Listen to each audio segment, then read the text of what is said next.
हमारे साथ बातचीत करने के लिए उद्योग वाणिज्य मंत्री पीयूष गोयल जी, सर आपका स्वागत है सीएनबीसी आवाज़ में। हमने देखा कि स्विट्जरलैंड में आप हैं, यहाँ कई सारी कंपनियों से मुलाकात हुई। एफ्टा हम लोग 1 अक्टूबर से लागू करने का फैसला लिए। इससे पहले यूके के साथ भी होना है, बहुत जल्द होना आपने कहा। यूके के साथ हुआ, तो इतने सारे एफटीए हम लोग कर रहे हैं, इसका कॉमन थ्रस्ट क्या है और इससे डोमेस्टिक इंडस्ट्री को किस तरह से बढ़ावा मिलेगा? भारत एक विश्वसनीय साझेदार बने, पार्टनर बने, ट्रस्टेड पार्टनर बने।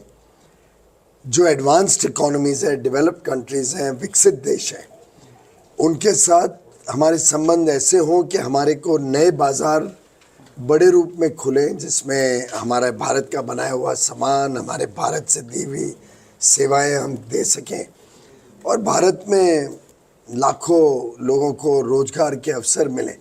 उसके लिए ये एफटीएस किए जा रहे हैं। जो यू एफ्टा हुआ है, उससे जो $100 बिलियन का निवेश अगले 15 साल में होगा, कुछ कैलकुलेशन है कि कितना एम्प्लॉयमेंट जनरेशन होगा?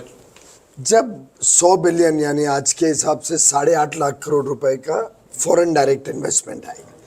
कोई ना कोई इंडियन पार्टनर होता है, कोई डोमेस्टिक इन्वेस्टमेंट आता है, कोई लिस्ट करता है कंपनी, तो साधारणतः इसके आधार पर 2 या 3 गुना इक्विटी के रूप में हो जाता है। उसके ऊपर कोई लोन भी लेता है। तो मेरा अंदाजा है कि लगभग इस 100 बिलियन के एफडीआई के आधार पर कम से कम 500 बिलियन यानी 40 लाख करोड़ से अधिक का निवेश, और विशेषकर इंफ्रास्ट्रक्चर में, मैन्युफैक्चरिंग में, ग्रीनफील्ड प्रोजेक्ट्स में, कुछ अमाउंट फाइनेंस और इंश्योरेंस के क्षेत्र में, जिससे भारत की अर्थव्यवस्था को बहुत बल मिलेगा। 10 लाख लोगों को सीधा नौकरी मिले, वो भी इसका एक हिस्सा है।